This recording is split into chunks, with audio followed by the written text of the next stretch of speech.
Bonjour à tous, bienvenue dans Bonjour chez vous. Alors aujourd'hui, on parle de trahison. Comment garder son cœur malgré les trahisons? Et ça peut faire écho dans certains cœurs. Ça peut ramener peut-être à certaines blessures, certaines choses vécues, mais on va voir combien il est important de garder son cœur. Et je suis avec Omer et Frank. Bonjour messieurs.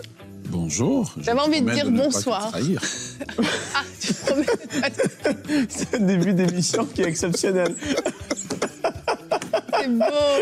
C'est beau, Omer. Ah ouais, on est en fin de semaine, hein? Ouais, ça se sent. Ça a été un peu lourd ou long pour toi? Non, pas lourd ou long, non. Fatigant? Non, c'était des belles émissions. Thérapeutique. Ah ouais. Ouais, c'était bien, Ouais, c'était bien. C'était vraiment C'était des bien. bonnes émissions. Moi, j'ai mon cellulaire ici, Evelyne. D'accord. Il est là si jamais j'ai une envie de faire une recherche quelconque durant l'émission, Ouais, sur un verset ou autre. d'accord. Merci. Comme ça, les gens savent pourquoi j'ai mon téléphone maintenant. Oui, fallait le dire, c'est sûr, c'était important. Merci, Frank. Omer est édifié. Il est découragé. En tout cas, aujourd'hui, Voilà, on est prêts. un très bon sujet, très bon sujet. Je pense que ça va faire du bien à beaucoup parce que des trahisons, soit vous en avez vécu, À ceux qui sont soit vous en aurez. trahis, ceux... Tout le monde en fait. Je crois que ça concerne ceux qui ont déjà vécu des trahisons, mais ceux qui vont en vivre aussi. Je crois que c'est une émission à la fois dans la prévention, mais aussi dans la guérison. Je pense que ça a deux facettes. Et je pense que la vie est faite de petites et grandes trahisons, déceptions.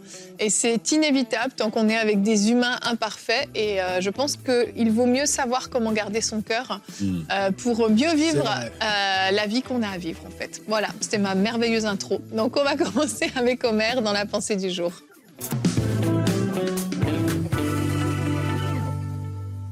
Ah, le sujet de la trahison. Jésus en a été victime, hein? Et puis la Bible dit qu'il savait qu'il allait le trahir. Donc voilà, nous devons apprendre à garder nos cœurs face à la trahison.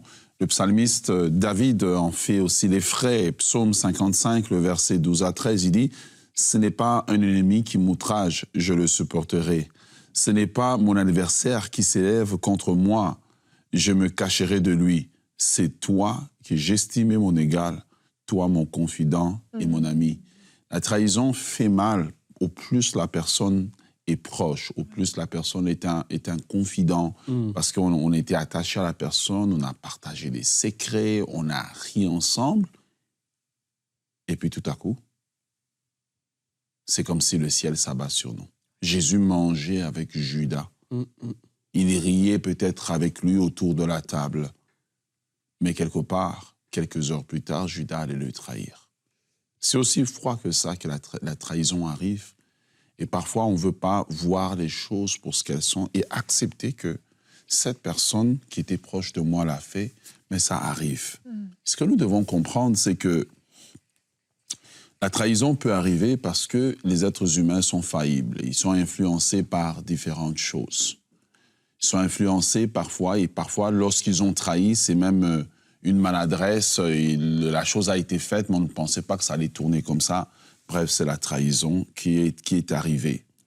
Et quand on comprend que l'être humain est faillible, on comprend que notre véritable confiance, il faut la mettre en Dieu. Parfois, nous avons, comme David, élevé des personnes à un rang tellement élevé, comme Ahitophel l'était, où on se dit que quand Ahitophel parlait, c'est comme si Dieu a parlé. Vous savez, et la Bible dit, maudit qui se confie en l'homme. Aimons les gens, mais ne les élevons pas à un rang tellement élevé qu'ils ont quasiment pris la place de Dieu dans nos vies. Oui. Lorsque nous avons été trahis, c'est important de rechercher la guérison intérieure du Seigneur au lieu de laisser notre cœur sombrer dans l'amertume. Tournez-vous vers Dieu, parlez à Dieu de la trahison, du sentiment qui vient avec, le sentiment d'abandon, le sentiment qu'on se sent ridicule et c'est comme si on s'est joué de nous, la tristesse qui vient avec. Allez devant Dieu et exprimez vos émotions. Ne tentez pas de détruire la réputation de la personne qui vous a trahi.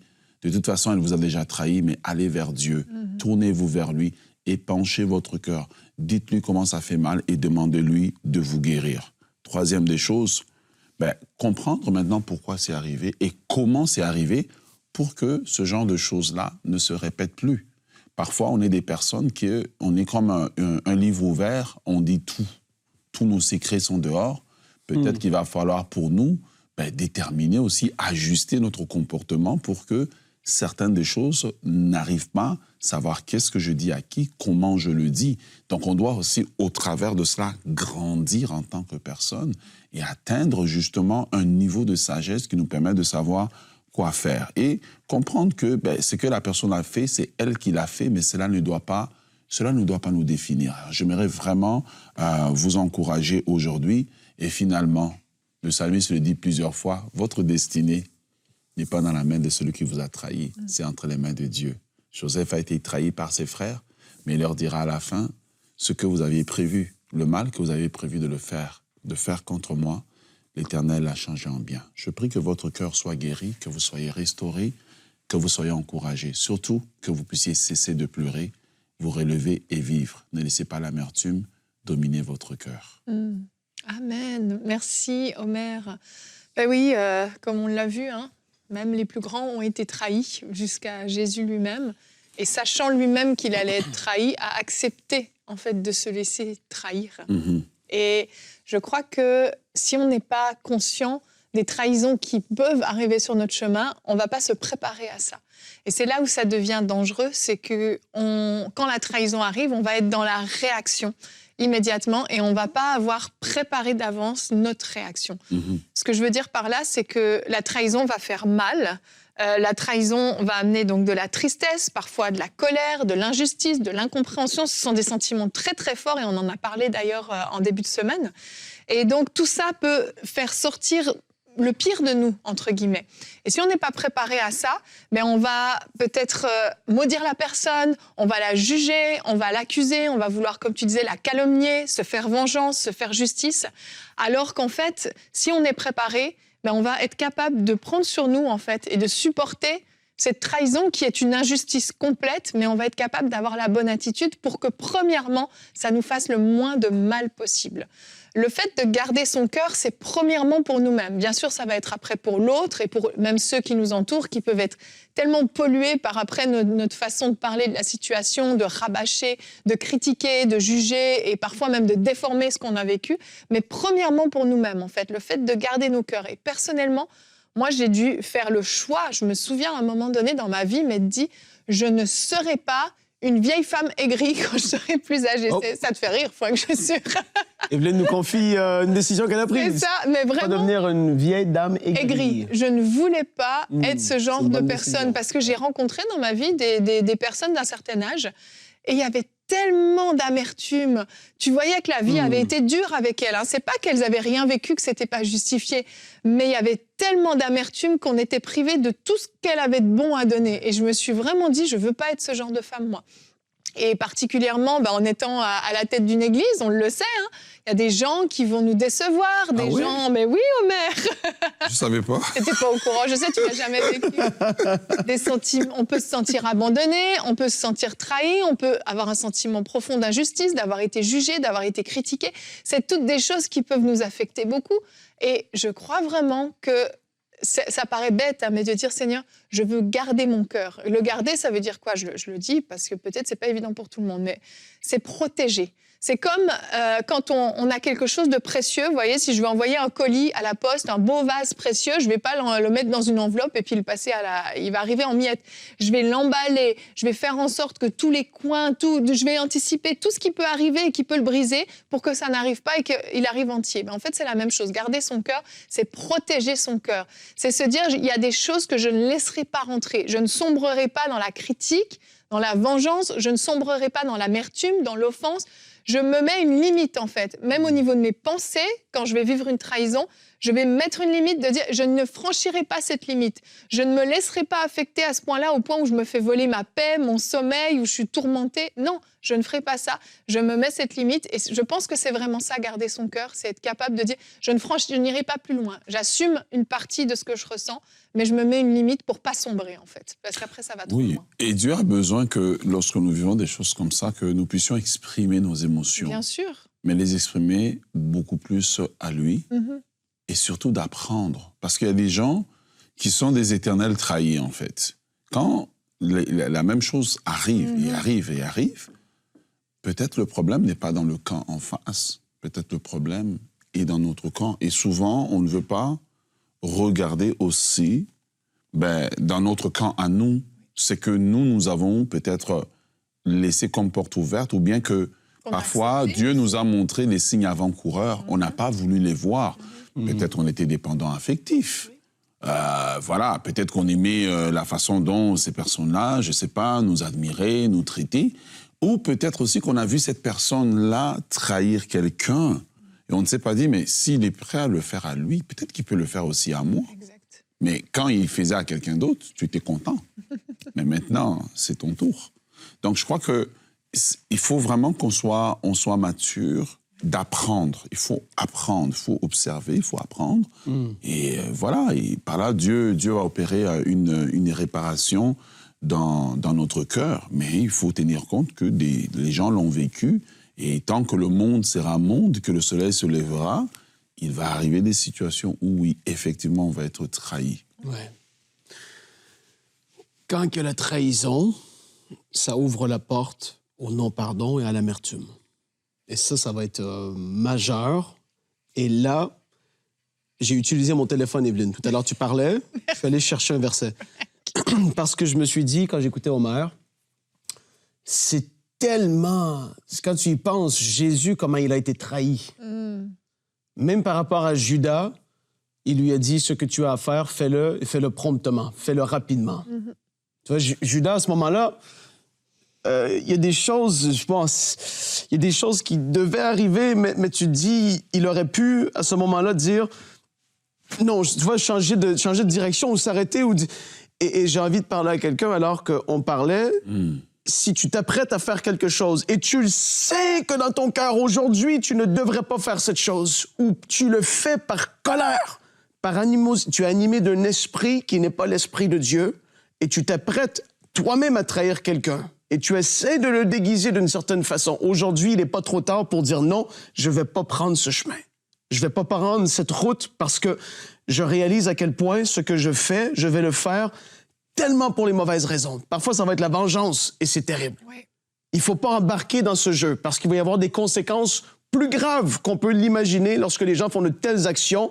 Ça peut détruire une vie, des familles, tellement de choses. Aujourd'hui, je t'encourage, ne le fais pas.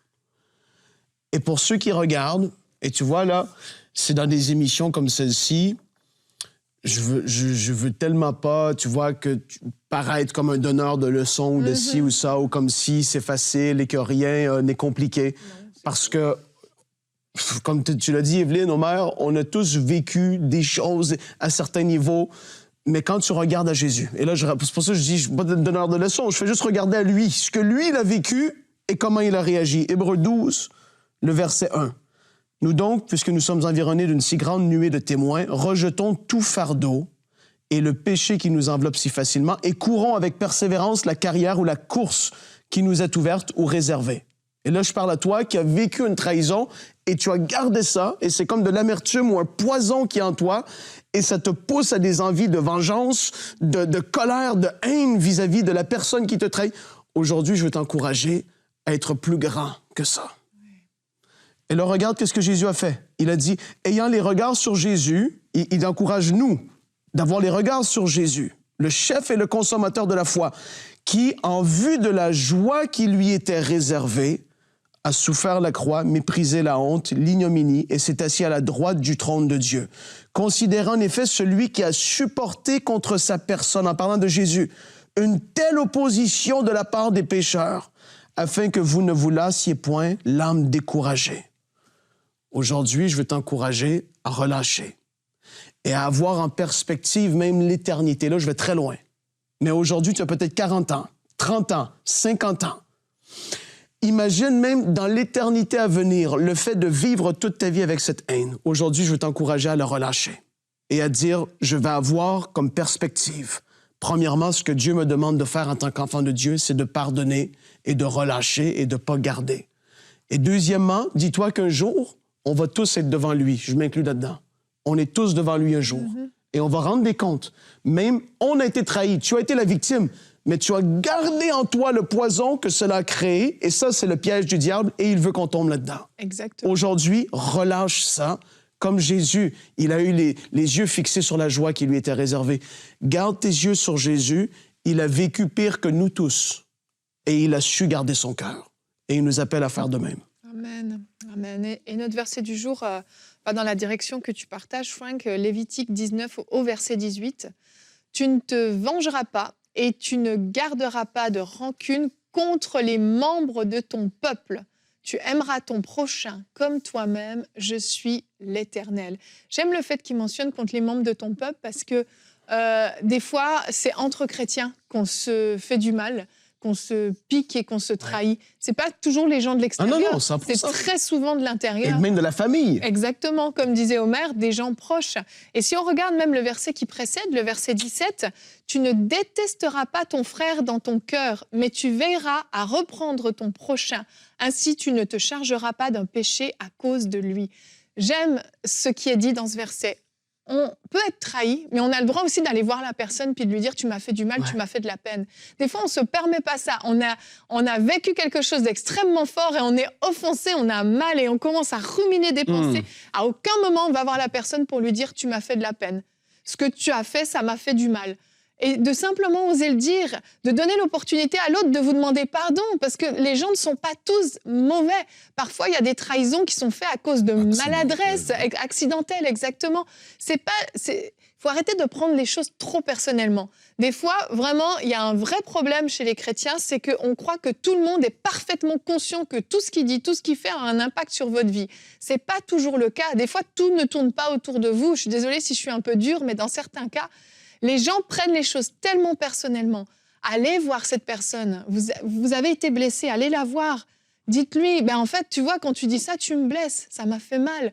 Et l'autre va peut-être vous dire, mais jamais, c'était pas du tout ce que je voulais dire, tu m'as mal compris, attends, je t'explique. Et puis, la chose se désamorce en un rien de temps. Plutôt que d'avoir gardé ça, nourri ça, c'est aussi ça, garder son cœur. C'est aller voir l'autre et puis se respecter aussi soi-même en disant, on ne me parle pas n'importe comment, on ne me traite pas n'importe comment, je vais aller voir l'autre puis je vais lui dire ce que j'ai ressenti. Ça permet juste de désamorcer une bombe. Et quand quelqu'un est comme ça, offensé ou trahi, il va souvent aller parler en mal, calomnier la personne envers qui il croit avoir reçu, comme tu as dit, cette offense, alors que la personne, c'est une maladresse. Et il va aller dire à d'autres, il a fait ça, et il m'a dit ça, et pendant qu'il parle, et là, l'autre, ah oui, et là, ça fait le tour, et soudainement, tu as une certaine réputation, tu dis, mais d'où ça sort? T'entends des trucs, lui, il dit ça, c'est quoi cette affaire? En fait, en réalité, le fait de ne pas traiter ce qui lui est arrivé, il est devenu exactement ce qu'il reprochait. C'est ça. Comme Absalom, qui se sentait trahi parce que son papa a fait, il a reproché à son père, mais il a fait pire. Et souvent, ceux qui trahissent demain, là, c'est ceux qui n'ont pas pu traiter la trahison qui leur est arrivée. Et puis, ils ont parti, ils ont fait pire, et au départ, c'était même pas leur intention. C'est pour ça que je disais tout à l'heure, le premier réflexe d'abord, c'est de revenir à Dieu, notre Créateur. Moi, je dis souvent aux gens, lorsqu'on est face à une situation qu'on ne parvient pas nécessairement à régler, ça nous fait mal. Oui, on a prié, mais il existe une autre étape que Dieu m'a enseignée, c'est de demander à Dieu, qu'est-ce que tu veux m'enseigner? Qu'est-ce que tu veux m'enseigner au travers de ça? Seigneur, ça me fait mal, mais je rentre à ton école. Enseigne-moi, qu'est-ce que tu veux me montrer? Et là, peut-être le Seigneur va nous montrer des choses qu'on n'aurait pas pu voir. Mais lorsqu'on ne fait pas ça, ce qui arrive, c'est que je veux juste que mon problème de trahison soit réglé. OK, mais qu'est-ce que j'ai appris? Qu'est-ce que Dieu m'enseigne? Qu'est-ce que moi, en tant que personne, j'apprends dans mon naturel, mon intellect? Mais qu'est-ce que le Saint-Esprit aussi veut m'enseigner? Vous voyez? Et alors, à partir de là, je sors de là grandi. Sinon, je sors toujours une victime éternelle, en train de me plaindre, en train de me ceci, c'est là. Mais il y a des choses au travers desquelles Dieu veut nous enseigner. C'est pour ça qu'à la fin de sa vie, Joseph dira à ses frères, mais écoutez, c'est pour vous sauver que Dieu m'a envoyé ici. Ça ne justifie pas la trahison, ça aurait pu se faire autrement. J'aurais bien voulu qu'il arrive en Égypte en char et tout, et puis on jette des pétales devant lui. Mais c'est pas arrivé comme ça. Mais au moins, il a tiré le son. On voit un Joseph mûr. Au moment de la trahison, c'est un enfant qui se plaint. Mais au fur et à mesure des circonstances, il comprend, numéro 1, ma destinée est entre les mains de Dieu, et qu'importe ce que vous avez voulu faire, ça n'affecte pas la destinée que Dieu a pour moi. Et la personne trahie doit comprendre ça, que ta destinée est entre les mains de Dieu. Numéro 2, tu dois grandir au travers de la trahison, apprendre les leçons que tu as besoin d'apprendre. Il y a des choses que peut-être que sans la trahison, tu n'aurais jamais appris. Alors, ça arrive à un point où Joseph dit à la fin de sa vie, il dit, écoutez, Dieu m'a envoyé ici pour vous. Le chemin était-il agréable? Non. Mais Dieu m'a envoyé. Et il a tiré le son, il a trouvé une raison de ne pas devenir amer. On doit trouver une raison de ne pas devenir amer. Amen. Mais c'est pour ça que c'est l'arme préférée de Satan, l'offense. Parce que justement, tu vois, quand tu viens détruire un cœur, tu sais qu'il y a de fortes chances qu'il blesse à nouveau. Oui. Et au départ, Joseph a envie de se venger, tu vois. Il a envie, il va faire porter le chapeau à Benjamin, il va vouloir se venger et hop, il rectifie. Et c'est ça, garder son cœur. T'es en train de glisser dans la mauvaise direction, mais tu dis non, je veux pas devenir cette personne-là. Je veux pas être comme ça, je veux pas être comme celui qui m'a fait du mal. Et là, Joseph va rectifier le tir et il va se ressaisir. Et c'est ça qui est magnifique dans l'histoire de Joseph. C'est qu'il avait l'opportunité de se venger. Il pouvait avoir une belle vengeance même. Mais il a choisi au lieu de ça de s'humilier et de marcher dans l'amour. Et ça, c'est une belle leçon que Joseph nous enseigne. Et à quel moment est-ce que Dieu ou les circonstances de la vie permettent qu'il rencontre ses frères? Au moment où il est à l'apogée. Oui. Souvent, les personnes qui nous ont offensés vont apparaître à un moment clé de notre vie et ça va déterminer si on va aller plus haut. Amen. Voilà, ça va déterminer si on va aller plus haut. Parfois, tu vas te dire, j'ai pardonné, tu as même parlé en langue. Et puis, la personne apparaît devant toi. Qu'est-ce que tu vas faire? Tu vois, qu'est-ce que tu vas faire? Et souvent, avant une élévation, un ex-traître, une ex-personne qui nous a offensés va soudainement apparaître dans le décor. Comme Joseph, ses frères sont juste apparus. Mais c'est après ça qu'on va dire que, comment Joseph a travaillé dans le règne de Pharaon, comment est-ce qu'il a rendu Pharaon riche, mais en même temps lui-même il s'est enrichi, il a pu sécuriser ses frères, etc. Je crois que Dieu est en train de parler à quelqu'un aujourd'hui qui a été trahi. Dieu est en train de vous parler en disant, il y a une vie après la trahison. Il y a une vie après le choc que vous avez subi. Et peut-être que vous aviez mis les personnes à un piédestal tellement élevé que telle personne est parfaite, mon beau-père est parfait, ma belle-mère est parfaite. La parole de Dieu nous dit dans les livres d'Ecclésiaste qu'à force de vouloir tout écouter, tu entendras même ton serviteur te critiquer. Homère a été Homère. Joseph, Ecclésiaste, Absalom. C'était quoi le premier nom de l'Ancien Testament? Tu as cité dans la pensée. Et qui... Comment? J'ai oublié. Dans la pensée du jour. Oui. Le Ahitophel. Voilà. Ahitophel, prédicateur de l'Ancien Testament.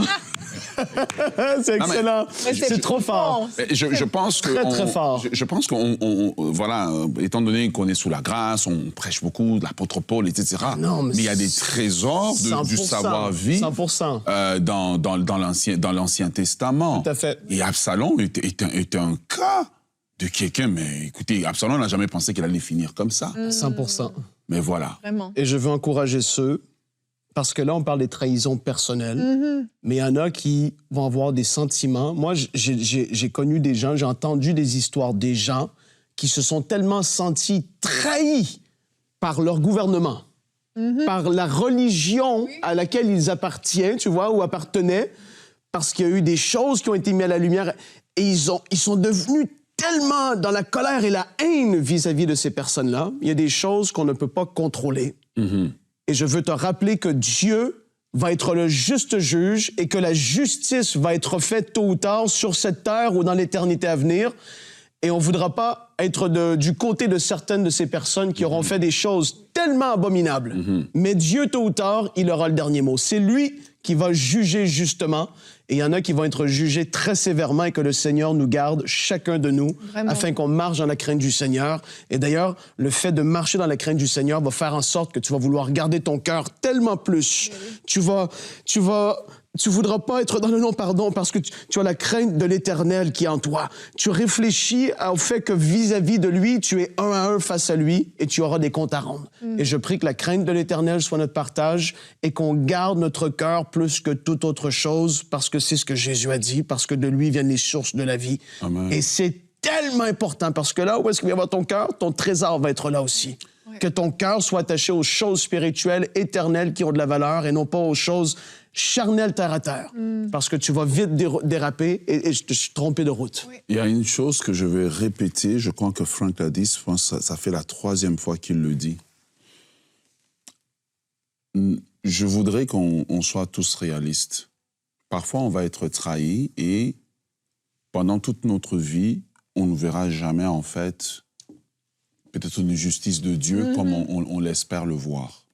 L'apôtre Paul, lorsqu'il parle, il dit que certaines choses seront réglées devant le tribunal de Christ. Ouais. Il y a des moments où nous devons en référer au tribunal de Christ. C'est le tribunal qui va tout exposer, mettre bon, ça. tout à nu, et où le Seigneur établira la justice. Il y a des situations où la trahison est tellement grande que c'est irréparable. Ouais.